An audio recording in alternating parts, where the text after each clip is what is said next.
공항에서 발이 묶여보신 적 있으신가요?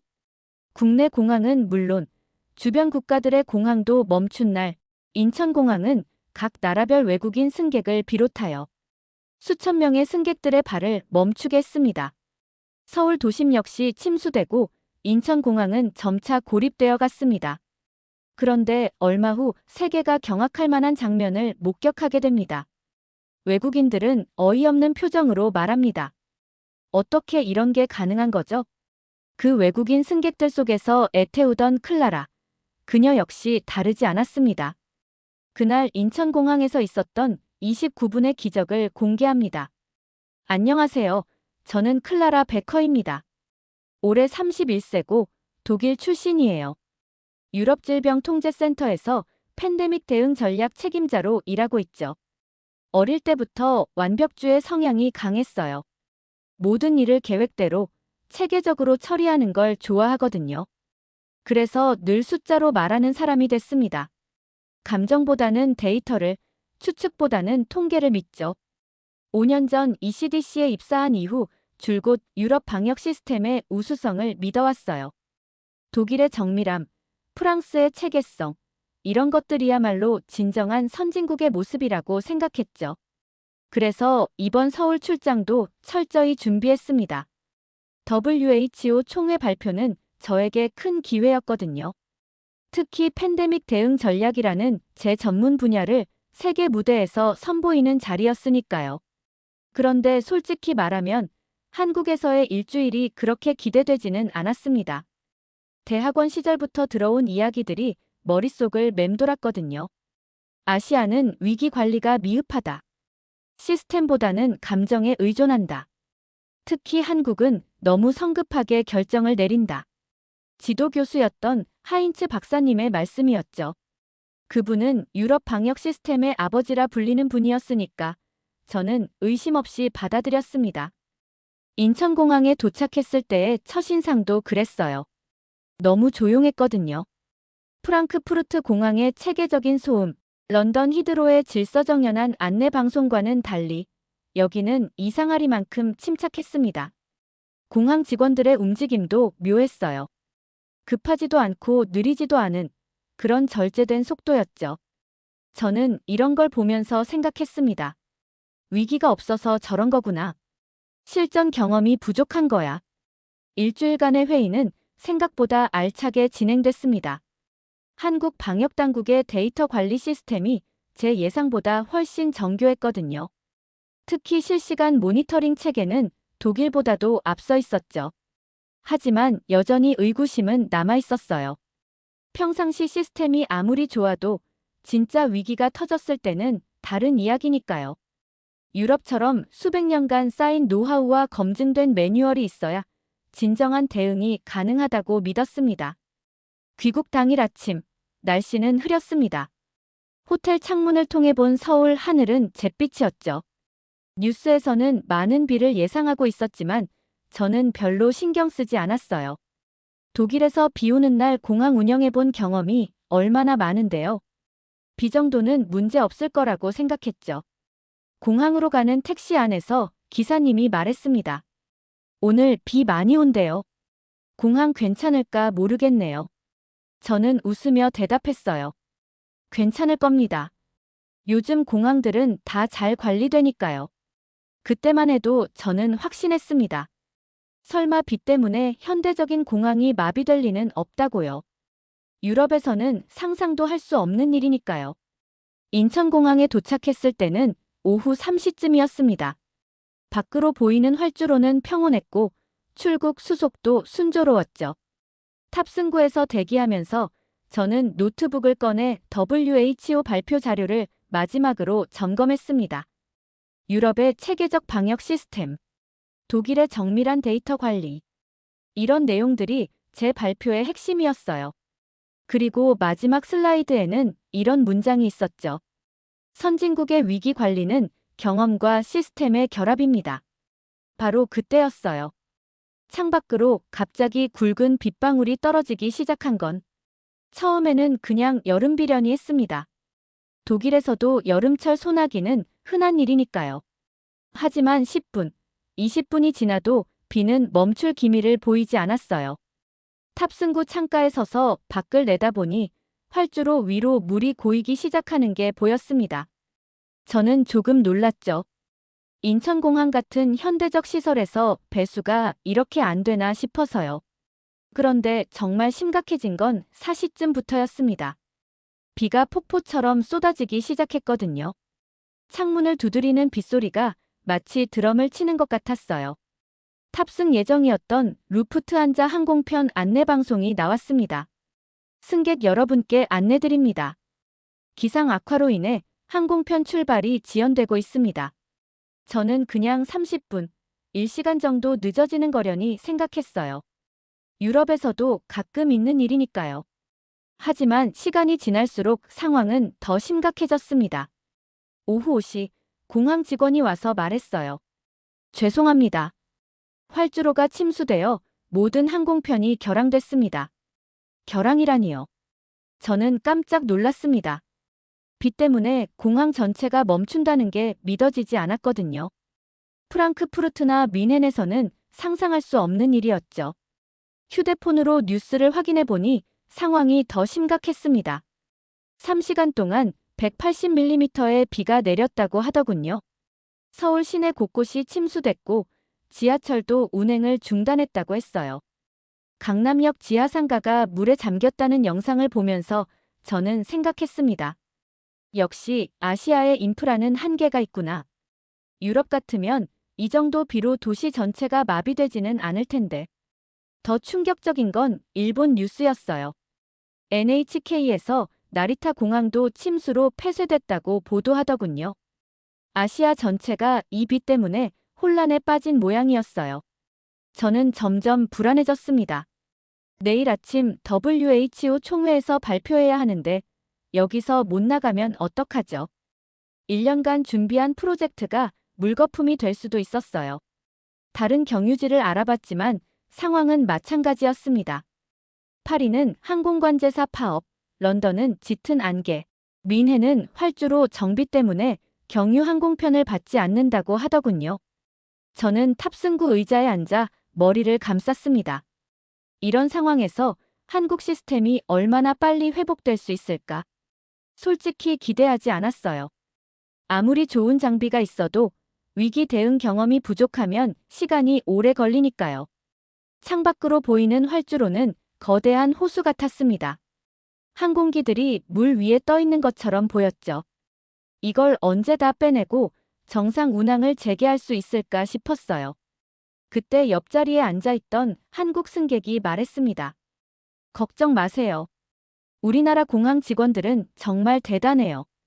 곧 해결될 거예요. 저는 속으로 씁쓸하게 웃었어요. 낙관주의도 좋지만 현실은 그렇게 간단하지 않거든요. 180mm의 비에 침수된 활주로를 복구하는 건 몇 시간으로는 불가능한 일이에요. 유럽에서라면 최소 12시간, 길게는 하루 종일 걸릴 수도 있는 작업이니까요. 시간은 오후 6시를 넘어가고 있었습니다. 저는 항공사 직원을 찾아가서 물어봤어요. 언제쯤 출발할 수 있을까요? 직원은 미안한 표정으로 고개를 저었습니다.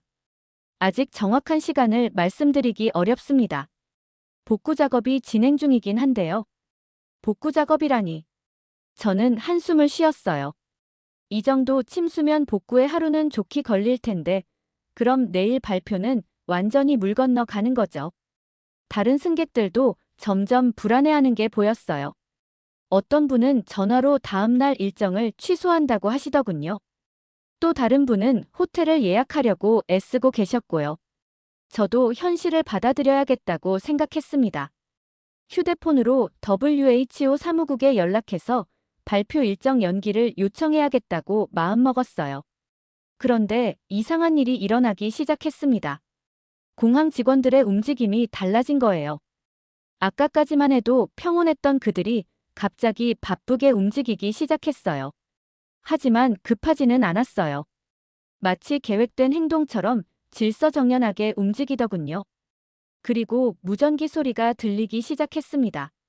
한국어라서 정확히 알아들을 수는 없었지만 뭔가 중요한 지시들이 오가고 있다는 걸 느낄 수 있었어요. 오후 6시 30분쯤 탑승구 근처로 공항 관계자들이 모여들기 시작했습니다. 저는 궁금해서 가까이 가봤어요. 그들은 뭔가를 진지하게 논의하고 있었죠. 그때 옆에 있던 중년 한국 남성이 저에게 말을 걸었습니다. 외국 분이시군요. 많이 기다리셨죠? 네, 내일 중요한 일이 있어서 걱정이에요. 그러자 그분이 조금 신기한 얘기를 하셨어요. 걱정 안 하셔도 될 것 같은데요. 저 사람들 표정 보세요. 뭔가 계획이 있는 것 같지 않나요? 저는 그분 말을 별로 믿지 않았어요. 아무리 계획이 있어도 자연재해 앞에서는 무력하니까요. 하지만 그분은 계속 말했습니다. 저는 공항에서 20년 넘게 일했어요. 저 사람들 움직임은 평소와 달라요. 뭔가 준비된 게 있어 보인다고요. 저는 반신반의했습니다. 정말 무슨 특별한 계획이라도 있는 걸까요? 하지만 현실적으로 생각해보면 180mm 폭우에 침수된 활주로를 단시간에 복구한다는 건 불가능에 가까운 일이에요. 그런데 정말 이상한 일이 벌어지기 시작했습니다. 오후 6시 45분, 갑자기 공항 전체에 방송이 나왔어요. 승객 여러분께 안내드립니다. 현재 긴급 복구 작업이 진행되고 있습니다. 잠시만 기다려 주십시오. 긴급 복구 작업이라니. 저는 코웃음을 쳤어요. 유럽에서라면 이런 상황에서는 솔직하게 하루 이상 걸린다고 안내하거든요. 승객들에게 헛된 희망을 주는 건 좋지 않다고 생각했죠. 하지만 그 순간 창밖을 보고 깜짝 놀랐습니다. 어떤 대형 트럭들이 활주로 쪽으로 움직이고 있었거든요. 그것도 한두 대가 아니라 10대가 넘었어요. 각종 장비들을 싣고 정확한 위치로 이동하고 있었죠. 저는 시계를 봤습니다. 오후 6시 50분. 그리고 그 순간 믿기 힘든 방송이 나왔어요. 승객 여러분께 안내드립니다. 인천공항 29분 복구 작전을 시작합니다. 29분 복구 작전이라고요. 저는 어이가 없었어요. 설마 정말로 29분 만에 이 모든 걸 해결한다는 건가요? 그런 게 가능하기나 한 건가요? 29분 복구 작전이라는 방송을 듣고 저는 정말 황당했습니다. 29분이면 커피 한 잔 마실 시간도 안 되는데 침수된 활주로를 복구한다고요. 말도 안 되는 소리였죠. 옆에 있던 그 중년 남성이 다시 말을 걸어왔습니다. 이제 시작되는군요. 뭐가 시작된다는 거죠? 그분은 창밖을 가리키며 말했어요. 저걸 보세요. 저건 그냥 복구 작업이 아니에요. 훈련입니다. 훈련이라고요? 네.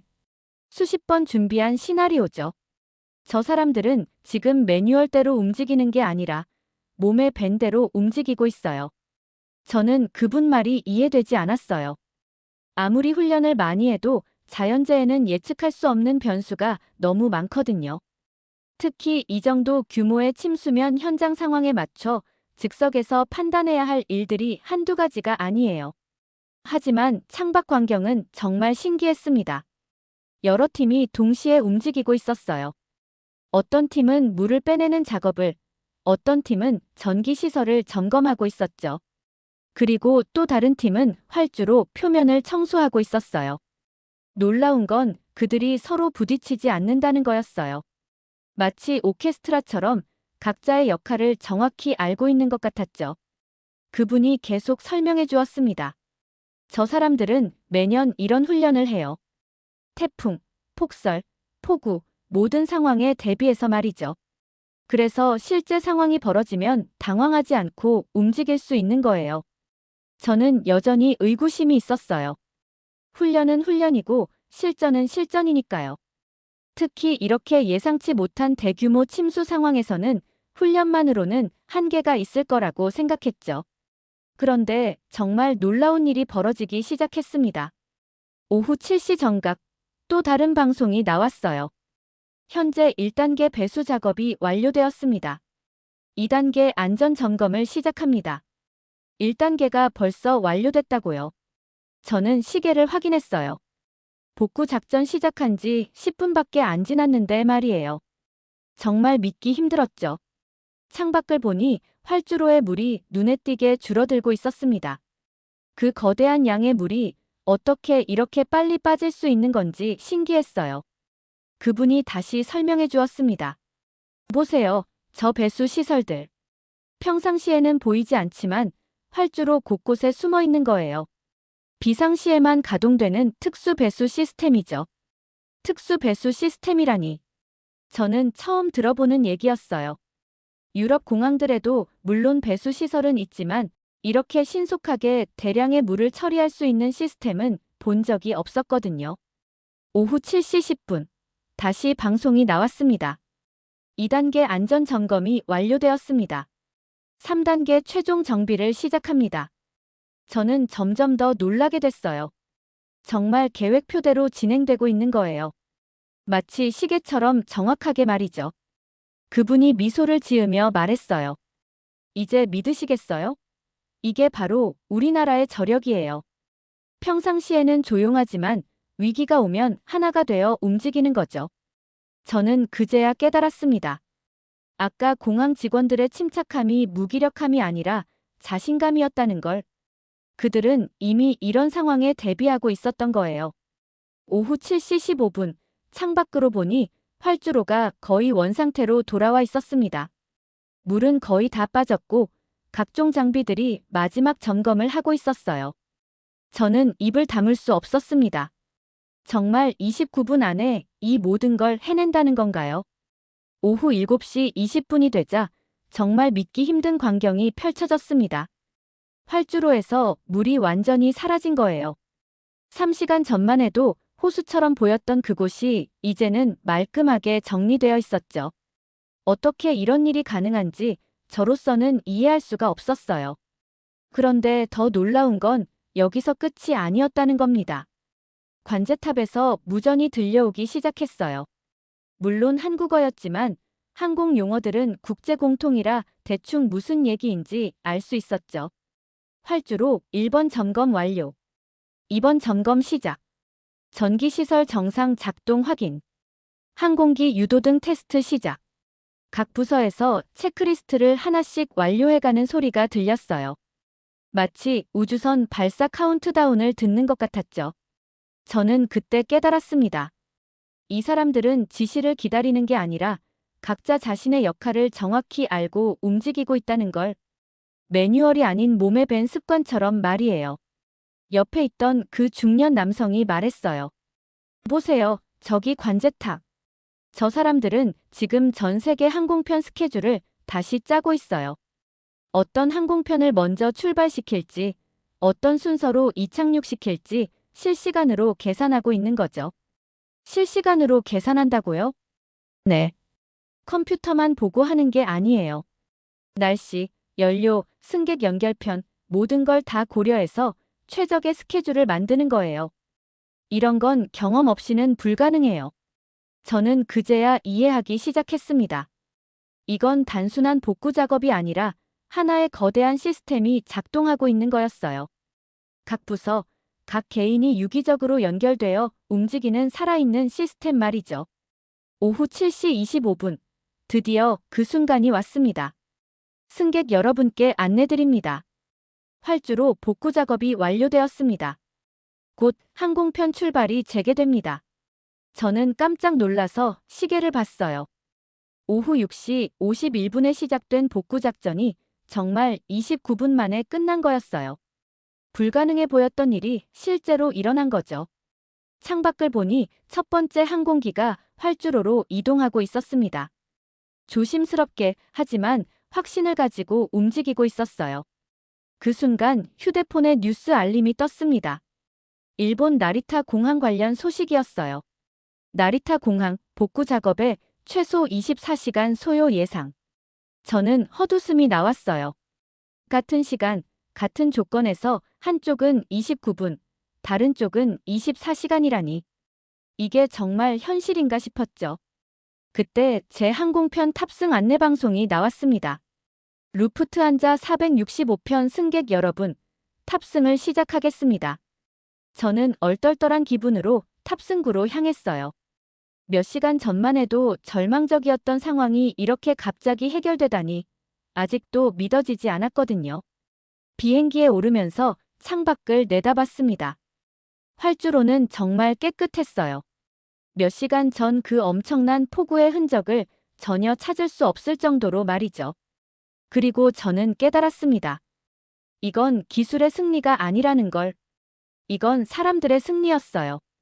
하나의 목표를 향해 완벽하게 협력하는 사람들의 힘이었죠. 비행기가 이륙하면서 저는 생각했습니다. 내가 지금까지 한국에 대해 가지고 있던 편견들이 얼마나 잘못된 것이었는지를요.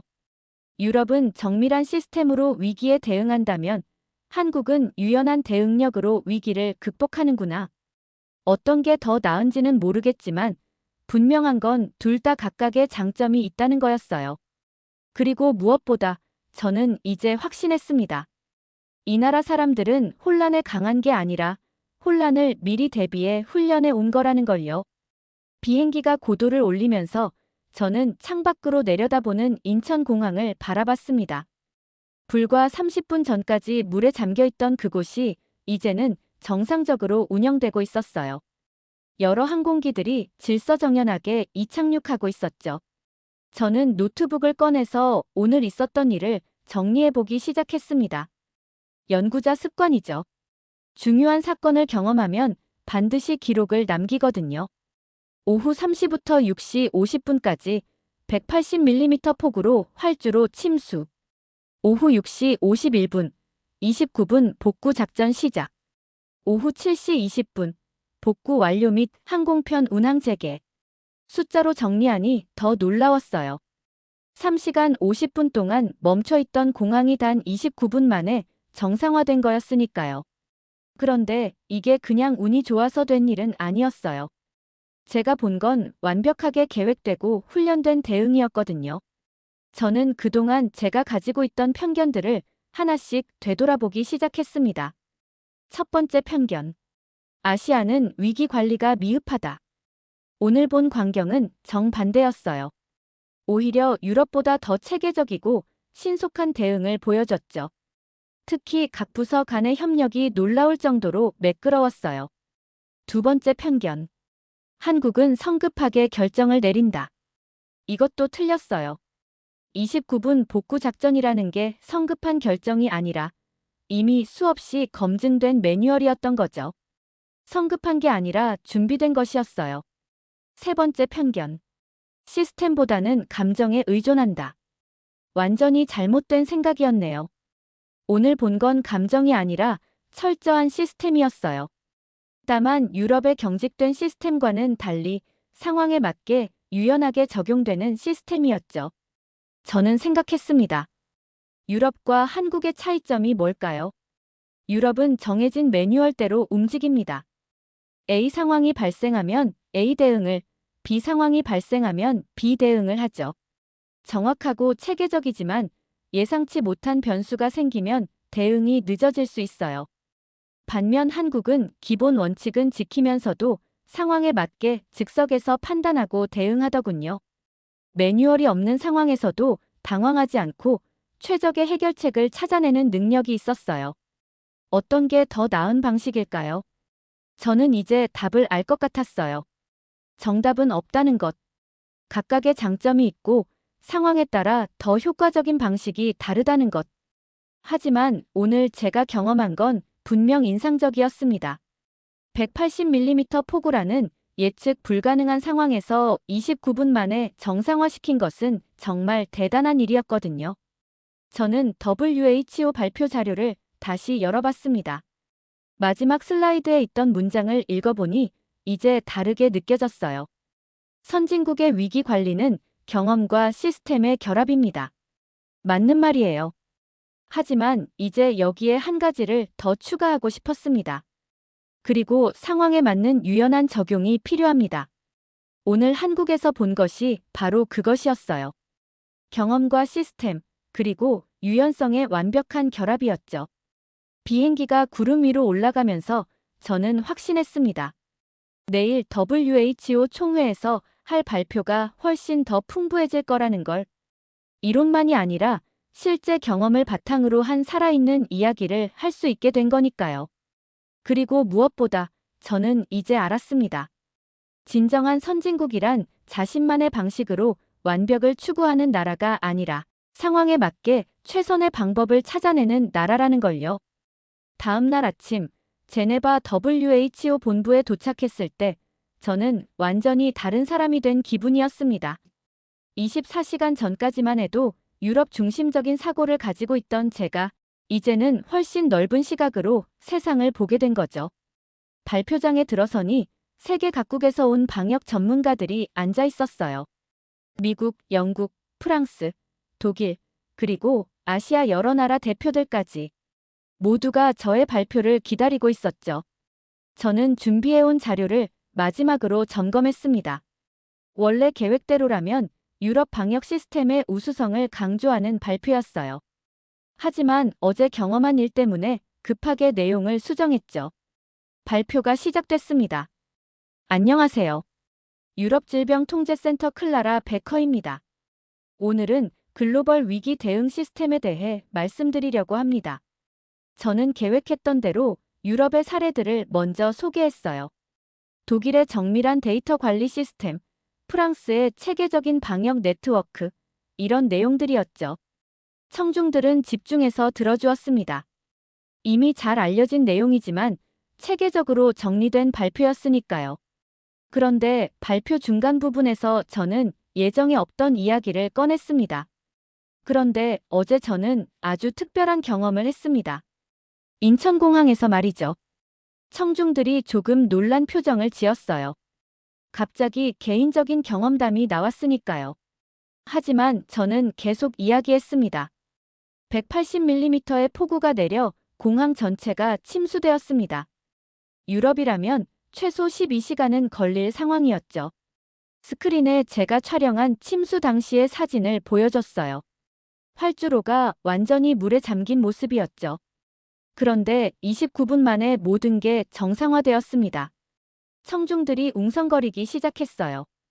29분이라는 게 믿어지지 않는다는 반응이었죠. 저는 복구 과정을 단계별로 설명했습니다. 각 부서의 역할 분담, 실시간 의사소통, 유기적인 협력 체계까지. 그리고 마지막에 복구 완료 후의 사진을 보여줬어요. 이것이 바로 21세기 위기 대응의 새로운 모델입니다. 경직된 매뉴얼이 아니라 상황에 맞는 유연한 대응 말이죠. 발표가 끝나자 박수가 터져 나왔습니다. 특히 아시아 국가 대표들의 박수가 유독 컸어요. 자신들의 역량이 제대로 인정받는 기분이었을 거예요. 질의응답 시간에 영국 대표가 손을 들었습니다. 베커 박사님, 정말 29분 만에 그 모든 걸 해결했다는 게 사실입니까? 네, 제가 직접 현장에서 목격한 일입니다. 시간을 정확히 기록해뒀습니다. 프랑스 대표도 질문했어요. 그런 신속한 대응이 가능한 비결이 뭐라고 생각하시나요? 저는 잠깐 생각한 후 대답했습니다. 훈련된 시스템과 훈련된 사람들의 조합이라고 생각합니다. 그리고 무엇보다 상황에 맞게 즉석에서 최적의 판단을 내리는 능력이죠. 발표가 끝난 후 여러 언론사에서 인터뷰 요청이 들어왔어요. CNN, BBC, 로이터 통신까지. 모두가 인천공항 29분 복구 사건에 관심을 보였죠. CNN 기자가 물어봤습니다. 이번 사건이 아시아, 특히 한국에 대한 인식을 바꿨나요? 저는 솔직하게 대답했어요. 네, 완전히 바뀌었습니다. 한국은 더 이상 배우는 나라가 아니라 가르치는 나라라는 걸 깨달았어요. BBC 기자도 질문했습니다. 앞으로 유럽의 위기 대응 시스템도 변화가 필요하다고 보시나요? 물론입니다. 저희도 더 유연하고 신속한 대응 체계를 도입해야 해요. 오늘 본 사례가 그 방향을 제시해준다고 생각합니다. 그날 밤 호텔에서 저는 보고서를 작성했습니다. 이번 출장의 공식 보고서였죠. 보고서 첫 줄에 저는 이렇게 적었습니다. 한국 인천공항에서 목격한 29분 복구 사건은 21세기 위기 대응 패러다임의 전환점이 될 것으로 판단됩니다. 그리고 마지막 문단에는 이런 내용을 넣었어요. 이번 경험을 통해 진정한 선진국이란 자신만의 완벽한 시스템을 가진 나라가 아니라 예측 불가능한 상황에서도 최선의 방법을 찾아내는 나라라는 걸 깨달았습니다. 2달이 지난 후 저는 다시 인천공항에 서 있었습니다. 이번에는 한국 방역당국과의 협력 프로젝트 때문에 온 거였어요. WHO 발표 이후 한국과 유럽 간의 교류가 급격히 늘어났거든요. 공항에 내리자마자 저는 그날의 기억이 떠올랐습니다. 180mm 폭우에 침수됐던 활주로, 29분 만에 이뤄진 기적 같은 복구 작업. 그 모든 게 생생하게 기억났어요. 이번에는 날씨가 맑았습니다. 파란 하늘 아래로 항공기들이 질서정연하게 이착륙하고 있었죠. 평범한 일상의 모습이었지만 저에게는 특별하게 느껴졌어요. 공항 로비를 걸으면서 저는 직원들의 모습을 유심히 관찰했습니다. 그들은 여전히 침착했어요. 하지만 이제 저는 그 침착함의 의미를 알고 있었죠. 그건 무기력함이 아니라 준비된 자신감이었어요. 한국 방역당국 관계자와 만나는 자리에서 저는 그날의 이야기를 꺼냈습니다. 2달 전 폭우 사건 때 정말 놀랐어요. 어떻게 그런 신속한 대응이 가능했나요? 상대방이 미소를 지으며 답했어요. 사실 저희에게는 일상적인 일이에요. 매년 태풍도 오고 폭우도 내리니까 항상 준비하고 훈련하거든요. 다만 외국분이 직접 보신 건 처음이었겠네요. 일상적인 일이라니. 저는 새삼 놀랐어요. 저에게는 기적 같았던 일이 그들에게는 그냥 평범한 대응이었던 거죠. 그분이 계속 말했습니다. 중요한 건 포기하지 않는 마음가짐이에요. 아무리 어려운 상황이라도 반드시 해결책이 있다고 믿고 끝까지 노력하는 거죠. 포기하지 않는 마음가짐. 저는 그 말이 깊이 와닿았어요. 그래요. 그게 바로 제가 그날 본 것이었어요. 절망적인 상황에서도 포기하지 않고 끝까지 최선을 다하는 사람들의 모습이었죠. 회의가 끝난 후 저는 혼자 공항을 거닐었습니다. 탑승구 근처에서 그날 제가 앉았던 자리를 찾아봤어요. 그 자리에 앉아서 창밖을 내다보니 감회가 새로웠죠. 그때 옆자리에 누군가 앉는 기척이 났어요. 고개를 돌려보니 중년 남성이었는데 어디서 본 듯한 얼굴이었어요. 아, 혹시 2달 전에. 맞습니다. 그때 29분 복구 작전 얘기 들으셨던 분이죠. 다시 오셨군요. 네, 이번에는 업무차 왔어요. 그런데 정말 신기한 우연이네요. 그분이 웃으며 말했어요. 그때 많이 놀라셨죠? 처음에는 안 믿으시던데. 저는 부끄러웠지만 솔직하게 대답했어요. 맞아요. 정말 죄송해요.